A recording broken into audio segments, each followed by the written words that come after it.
l'ensemble des intervenants et intervenantes et des présences, cher Sébastien, monsieur le maire, mon ami Pierre Alain, sénateur socialiste, avec qui nous menons beaucoup de combats avec l'ensemble de la gauche.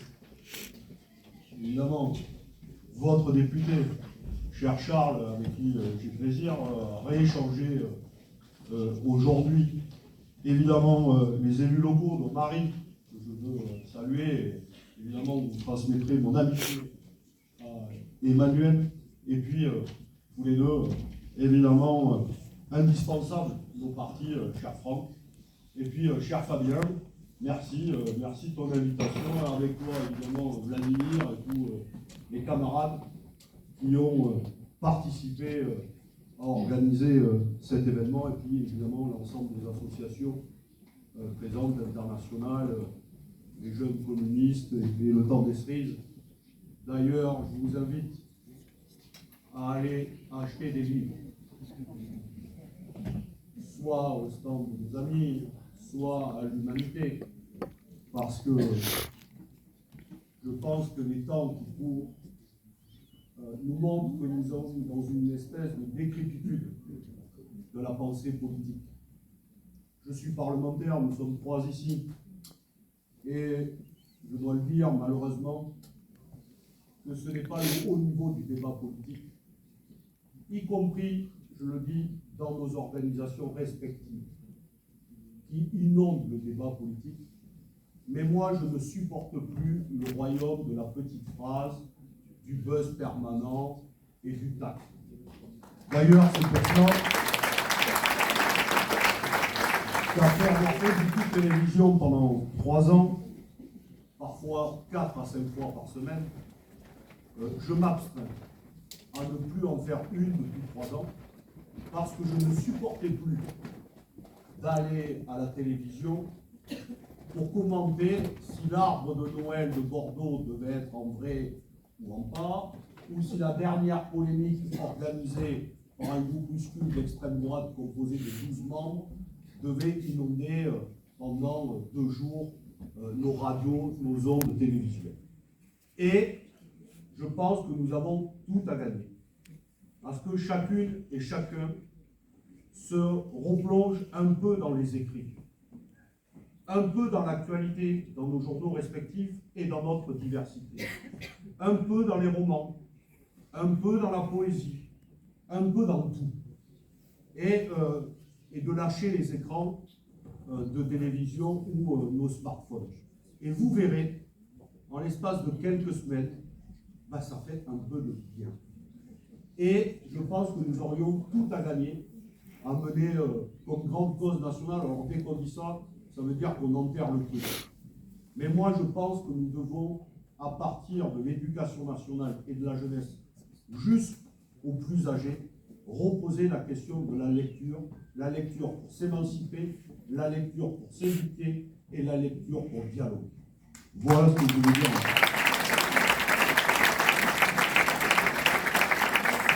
Alors, comme d'habitude, ceux qui me connaissent, j'avais prévu un discours de 45 minutes, bref, on m'a dit que j'en avais plus que 20, alors je vais tout taper et je vais abandonner ces papiers, surtout que l'ensemble des interlocutrices et interlocuteurs ont développé immensément de choses et tout un spectre. Mais permettez-moi de dire 4 ou 5. Pour moi, la paix, et je vous félicite d'avoir pris ce débat, parce qu'il est rare que l'on parle de paix, y compris entre organisations progressistes. Souvent, nous venons sur la question sociale, indispensable, la défense des services publics et des collectivités. Et tu as entièrement raison. D'ailleurs, quand on voit le bel endroit dont nous sommes, ici, je pense que c'est un équipement qui a coûté en investissement, mais c'est un équipement indispensable pour permettre une vie associative, syndicale, politique, et que lorsqu'on est privé d'un tel équipement, et pour le construire, et ensuite pour le faire fonctionner, eh bien, c'est quelque part notre lien social qui disparaît dans nos vies.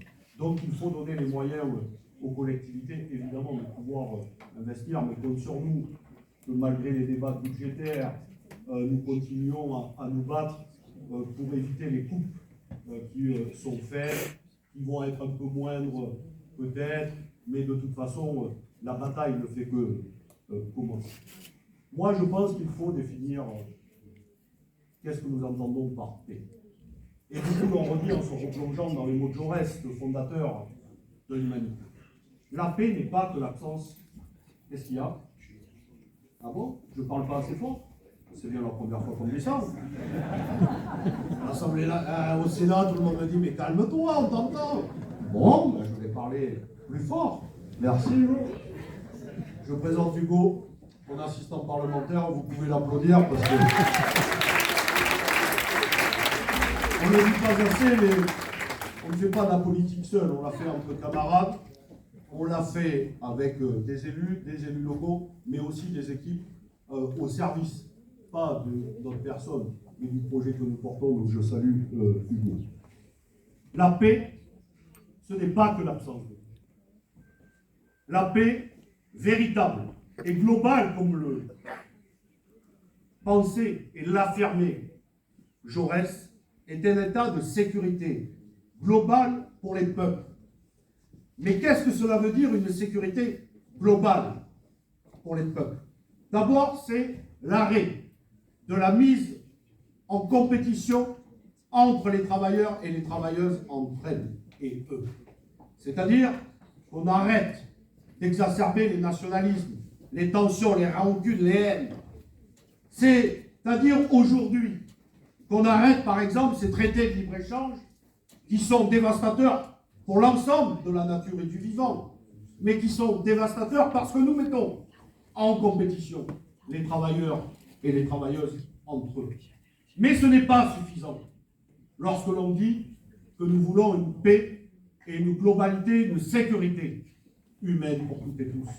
Cela veut dire qu'il faut un État qui permette à chacune et chacun d'avoir accès à ses besoins essentiels, c'est-à-dire évidemment se nourrir, c'est-à-dire évidemment travailler, c'est évidemment dire se déplacer, consommer, mais aussi avoir un accès digne et équitable, un accès à la santé, mais aussi avoir et permettre l'émancipation de chacune et de chacun par la culture, l'accès au sport. Et une fois que vous avez cela, ce n'est pas suffisant. Parce qu'une fois que vous avez acquis tout cela, il faut ensuite mettre en réalité sur la table un projet de société qui est à l'inverse du capitalisme. C'est-à-dire que le capitalisme, c'est l'accaparement des richesses produites par les travailleurs et les travailleuses aux mains d'une minorité, tout en continuant en exploitant l'être humain et le vivant et la nature. Et nous sommes entrés dans une crise multiforme du capitalisme qui cherche des solutions, j'y reviendrai, et notamment sur la question de l'extrême droite.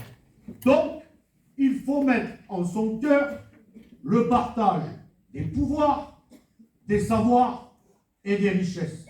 Mais là encore, lorsque c'est un chemin, un idéal et en même temps un but, mais lorsque vous êtes arrivé là, ce n'est pas assez suffisant. Il y a une question qui chapeaute le reste. C'est la question démocratique. Et là, je le dis, nous sommes dans une crise démocratique extrêmement forte. Nous vivons quoi depuis le 7 juillet dernier? Un président seul décide de dissoudre l'Assemblée nationale. Non pas pour gagner les élections, mais en réalité, parce qu'il est essoufflé, se dire que pour continuer la politique au service des ultra-riches, il était prêt à confier le pouvoir à l'extrême droite. Voilà la réalité de ce qu'a été la dissolution.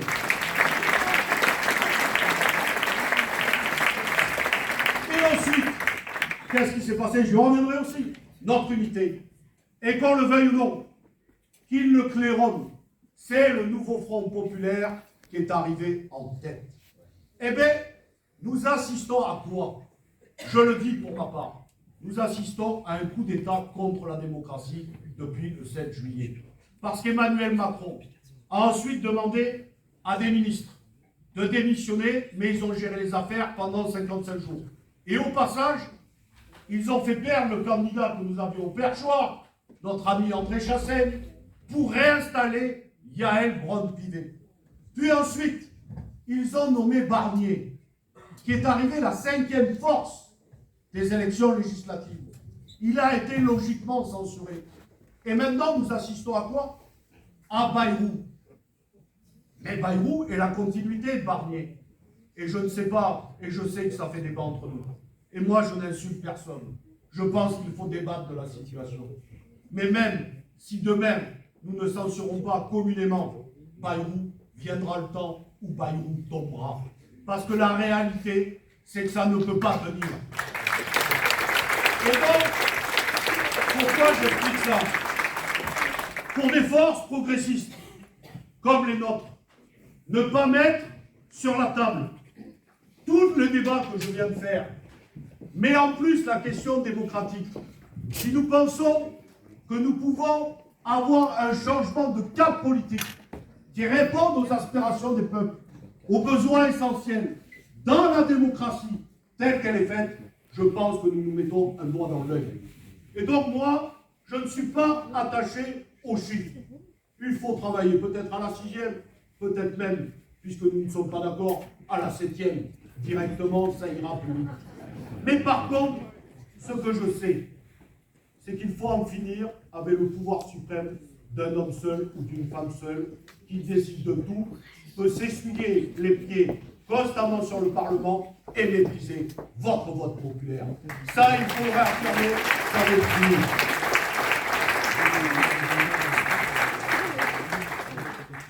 La deuxième menace, chers amis, chers camarades, c'est le surarmement et la militarisation de nos relations internationales. Je ne parle même pas des coups de menton du ministre de l'Intérieur que nous connaissons bien avec Pierre Alain, j'ai siégé 7 ans en face de lui, monsieur Bruno Retailleau, avec ses coups de menton contre à peu près tout, mais sauf l'essentiel. Mais regardons bien ce que cela provoque comme fracture dans nos sociétés et avec le reste des peuples.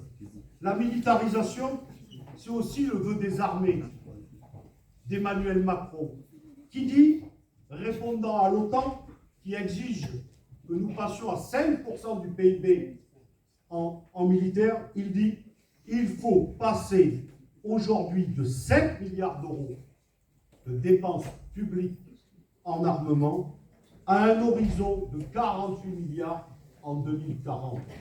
Voilà l'horizon qu'ils nous proposent. Et en même temps qu'ils font ça, et qu'ils disent qu'il va falloir continuer à augmenter, ils serrent la ceinture à toutes et tous. Là aussi, on peut avoir des débats. Mais prendre 5 milliards aux collectivités en même temps que nous disons qu'il faut augmenter de 300% en 25 ans les dépenses en armement, ce n'est pas sérieux. Ce n'est pas sérieux que l'on fasse et que l'on tienne ce discours devant les armées en même temps qu'on l'on vient devant le Parlement pour expliquer qu'il faut 4000 ou peut-être un peu moins d'enseignants devant les élèves. Ce n'est pas sérieux de dire, quand des maires demandent de la sécurité et plus de policiers nationaux, qu'on n'en a pas les moyens. Et pour les juges, et nous pourrions dérouler tout un tas sur le service public. Je veux vous dire que la situation est tellement grave que nous sommes devenus le pays, le deuxième exportateur mondial d'armes. Donc la France a une responsabilité directe dans cet engrenage militaire. Et les dépenses sont complètement folles. Savez-vous que les dépenses mondiales atteignent 2500 milliards l'an dernier et que cela va continuer au niveau mondial et que cela va continuer.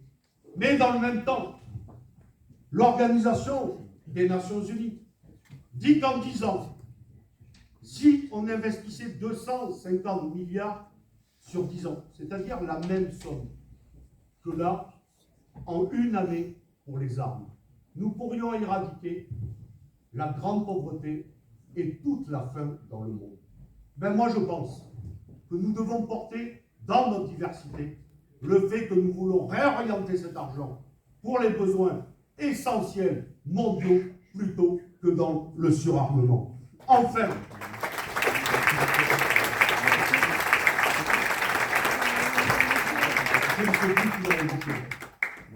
la question du nucléaire. Ce n'est plus une menace comme cela. C'est une menace qui pèse lourdement sur les peuples.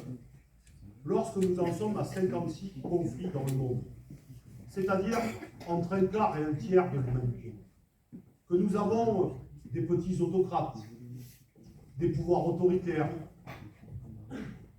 des gens libertariens, tu as pris ce terme, je le reprends, permets-moi de le reprendre. Je pense que nous devons nous inquiéter.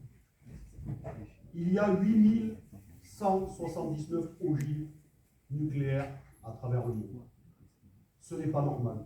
Cela fait planer sur notre humanité commune une menace qui devient réelle. Je pense qu'il faut maintenant remener une grande bagarre pacifiste. Tu as raison, Charles. Assumons ce mot. Comme il y a 70 ans, avec l'appel de Stockholm, un grand mouvement pacifiste et citoyen. Et nous devons interpeller ensemble le président de la République pour qu'enfin la France ratifie le traité de Tian, pour en finir dans la décennie avec l'arme nucléaire.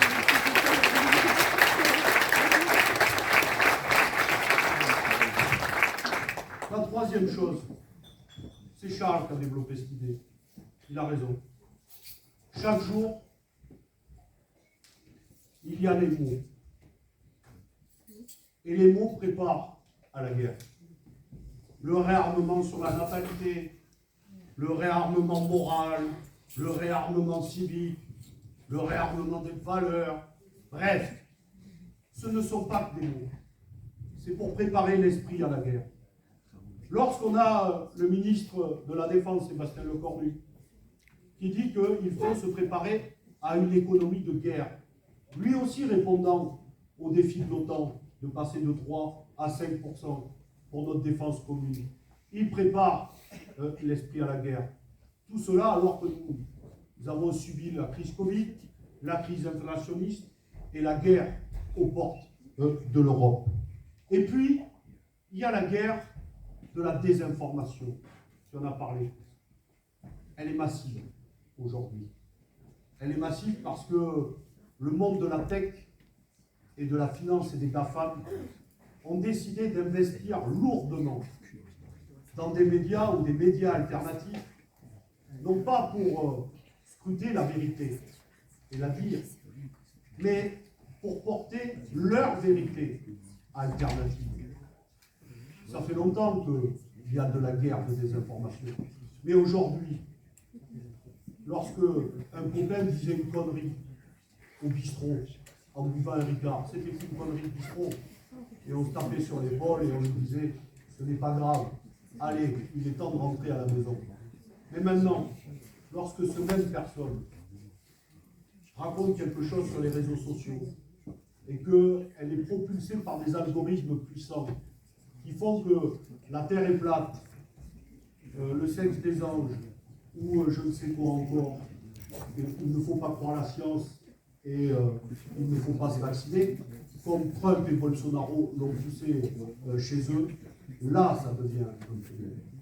Et aujourd'hui, une grande partie de la population s'informe à travers ces réseaux sociaux et ces puissants algorithmes. Et ça, c'est tout le reste que j'ai dit au départ. Il nous faut pousser pour la lecture de quotidien, dans leur diversité, pas que l'humanité. C'est mieux s'il y a l'humanité, en premier, mais avec d'autres, justement pour confronter les points de vue.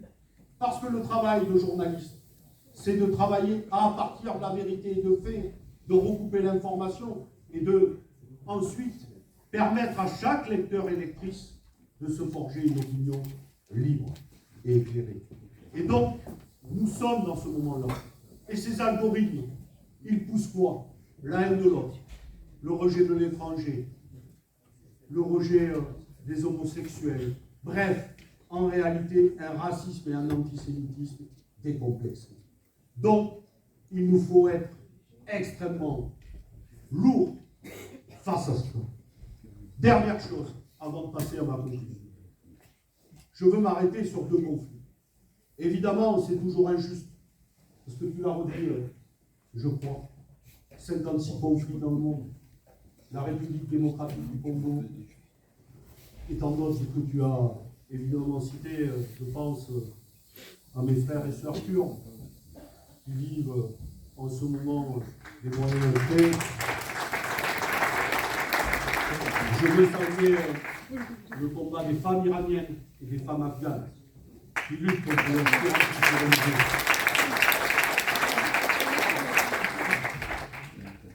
Je veux dire deux mots parce que je sais que ça fait débat chez nous. Et débat entre nos forces. Et moi, je ne suis pas pour taire les débats. Je suis pour poser les questions, non pas s'insulter, mais ensuite débattre et trouver un chemin. Par exemple, l'Ukraine. Je sais que beaucoup de camarades ne sont pas d'accord avec la position du journal. Alors je vais la rappeler. L'Ukraine, c'est Poutine, un autocrate, qui a pris la décision, dans bientôt 3 ans, d'envahir un État et de passer outre l'intégrité territoriale de l'Ukraine. C'est donc Poutine, l'agresseur, et ne le perdons jamais. Et celles et ceux qui pensent que Poutine serait l'héritier de Lénine ou de je ne sais quoi, sachez que Poutine, il est l'ami en France d'Éric Zemmour et de Marine Le Pen. Il n'est pas de notre côté.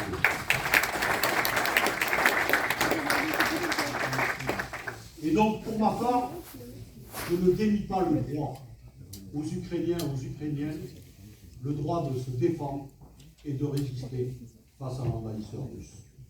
Par contre, dans le même mouvement, moi je ne suis pas naïf sur qui est Zelensky. Bien sûr. Moi en même temps, je ne suis pas naïf sur ce qu'a fait l'OTAN depuis une dizaine d'années, poussant en réalité les forces pour, évidemment, provoquer Poutine, qui n'en attendait pas tant.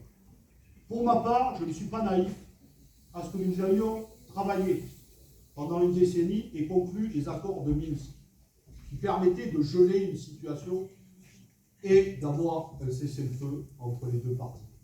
Et donc, évidemment, l'OTAN n'a pas joué le jeu des accords de Minsk.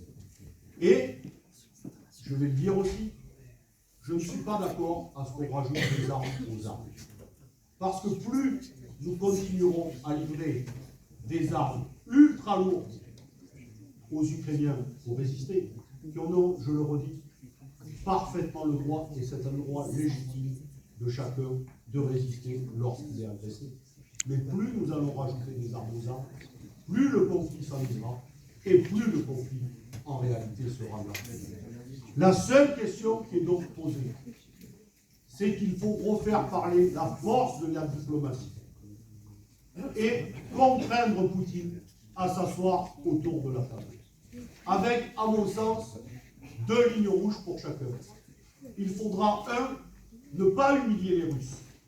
Parce que si vous humiliez les Russes, vous allez nourrir haine et rancœur, et le conflit renaîtra demain encore plus violemment. La deuxième chose, personne n'a jamais gagné les Russes sur leur propre terrain en militairement. Donc, on fait cesser et taire les armes. Et la troisième chose, il faut que l'intégrité totale, je dis bien totale, de l'Ukraine soit respectée par Poutine.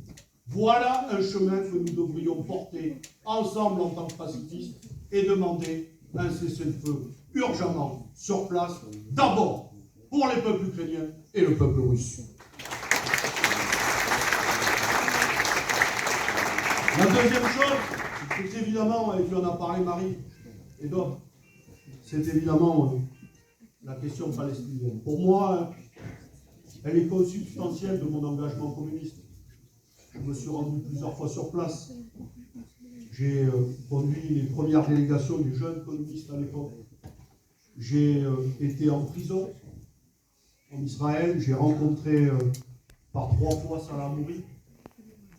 Et je mène ce combat depuis plus de 25 ans. Et c'est un combat, évidemment, extrêmement fort dans le mouvement communiste. Là aussi, je pense qu'il nous faut débattre et échanger sur ce qui se passe sur place.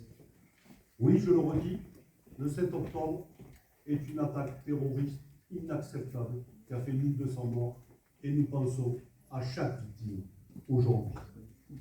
Et nous continuons, je le redis, d'exiger la libération de l'ensemble des otages israéliens. Et d'ailleurs, j'ai vu ce matin, il y avait encore 2 otages, dont un franco-israélien qui venait d'être relâché. C'est une très bonne nouvelle. La question de Palestine n'a pas commencé de cette octobre.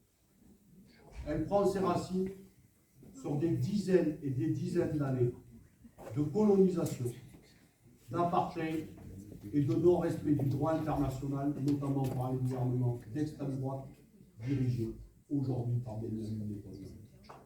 Il faut le redire aussi. La question qui s'est déroulée à Gaza est un massacre. On dit 48 000 morts, c'est peut-être beaucoup plus. Je sais là aussi que le débat fait rage entre nous sur le terme génocide. Alors je veux en dire un mot. La question génocide, c'est défini par la Convention 148 des Nations Unies. Elle ne vise pas à ce que la totalité de la population soit visée. Il n'y a pas une question de nombre. C'est-à-dire qu'on ne dit pas que c'est à partir de 3 ou 400 000 personnes. La question, elle est double. Elle est, est-ce qu'une partie significative de la population a été visée, ce qui est le cas, puisque Gaza renferme un quart de la population palestinienne. Et la deuxième question, c'est est-ce qu'on a déshumanisé ou pas le public visé. Depuis 16 mois, Netanyahou et le cabinet de guerre ont eu 156 déclarations qui ont déshumanisé nos frères et sœurs palestiniens.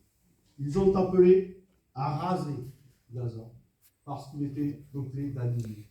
Donc, oui, ce qui s'est déroulé sous nos yeux depuis 16 mois est un génocide. Et moi, je pense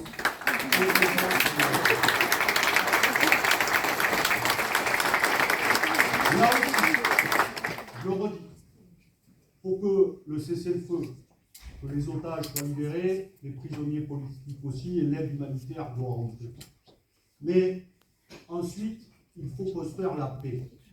Et il n'y aura pas de paix sans justice. Moi, j'appelle à ce que la Cour pénale internationale, qui a émis des mandats d'arrêt contre Netanyahou et les dirigeants du Hamas encore à vie, soit exécutée. Et la position de la France, qui est de dire que si Netanyahou vient, on ne l'arrêtera pas parce qu'il ne reconnaît pas la CPI, c'est une aberration. Si avec ça, c'est-à-dire que tous les criminels de guerre, s'ils ne reconnaissent pas les conventions internationales, on ne les arrête pas. Donc, et Netanyahou et le Hamas doivent répondre des crimes de guerre et des crimes contre l'humanité qui ont été commis les 16 derniers mois. Enfin,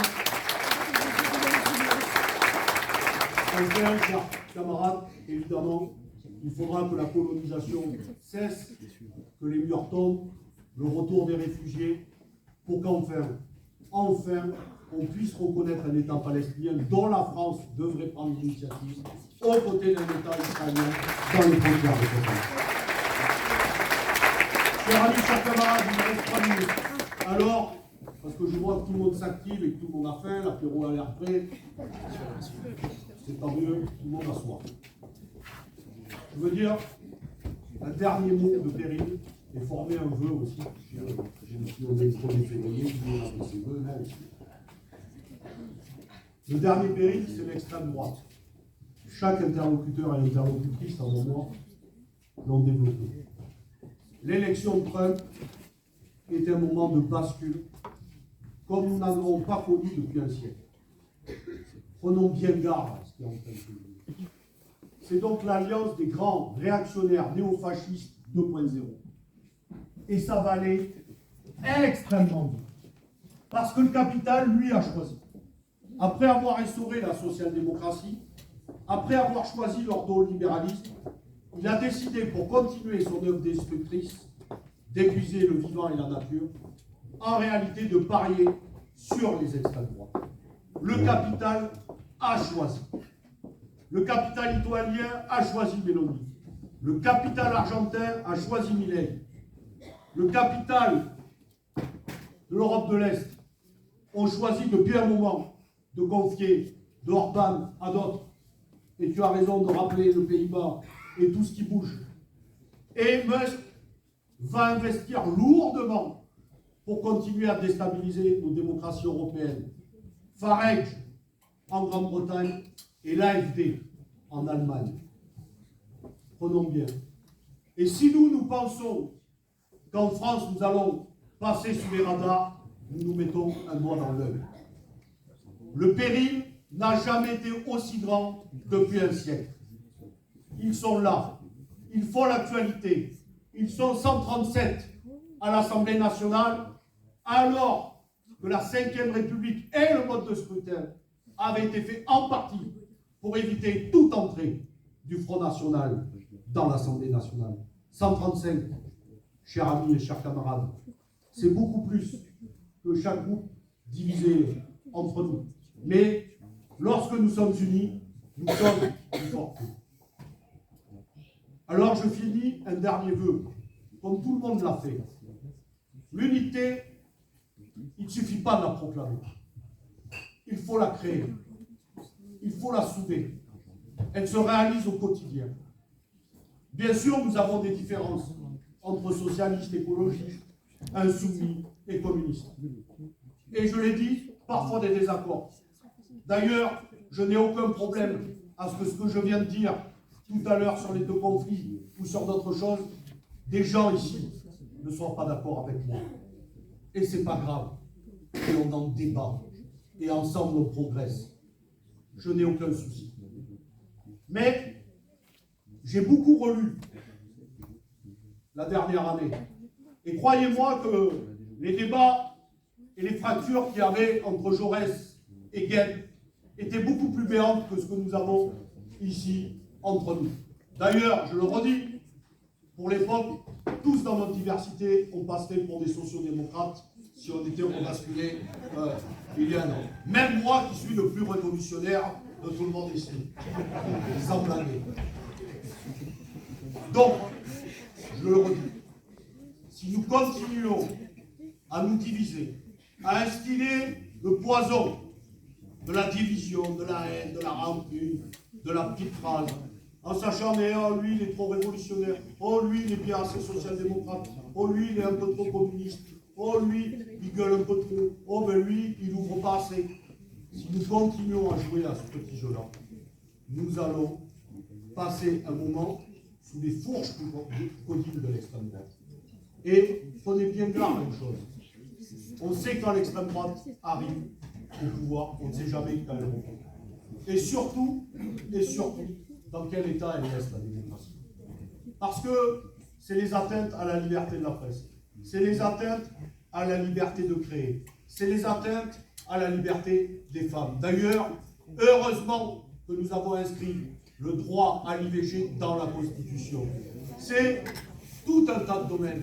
Le droit de se syndiquer, le droit de se réunir et le droit à la fin de penser. Donc, moi j'appelle, ça fait bien longtemps, mais je continue depuis la fête de l'humanité. Et je ne lâcherai pas sur cette question. Non pas parce que c'est moi, mais parce que je pense que c'est le rôle du journal de Jaurès. De continuer à dire que malgré tous nos débats et nos divergences, nous devons trouver un chemin commun. Qu'est-ce qui a fait que nous avons battu l'extrême droite? C'est parce qu'ensemble, le nouveau Front populaire, nous avons créé un espoir de se rassembler pour pouvoir gagner. Si nous continuons à dire aux gens que nous partirons divisés, alors ils se détourneront de nous. et peut-être qu'ils ne voteront plus, ou peut-être qu'ils iront voter l'extrême droite pour avoir du changement. Chers amis, chers camarades, l'unité est un combat, mais elle est aussi un devoir. Je vous remercie. À chacun.